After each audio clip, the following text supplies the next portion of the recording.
টানা দুদিনের বৃষ্টিতে নারায়ণগঞ্জে নদ নদীর পানি বেড়েছে। তবে সকাল থেকে বৃষ্টি না থাকায় শহরের জলাবদ্ধতা কিছুটা কমছে।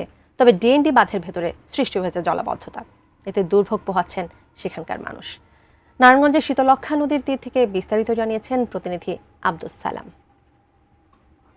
নারায়ণগঞ্জের প্রবাহমান নদী শীতলক্ষ্যা সাম্প্রতিক সময়ে অবিরাম বর্ষণ এবং বন্যা আষাঢ়ের পানিতে কিন্তু শীতলক্ষ্যা নদীর পানি অনেকটাই বেড়ে গেছে।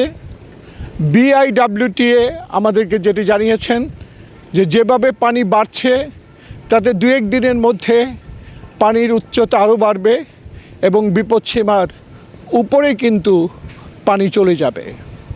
তারা বলছেন যে অবিরাম বর্ষণের কারণেই মূলত এখন নদীতে পানি বাড়ছে।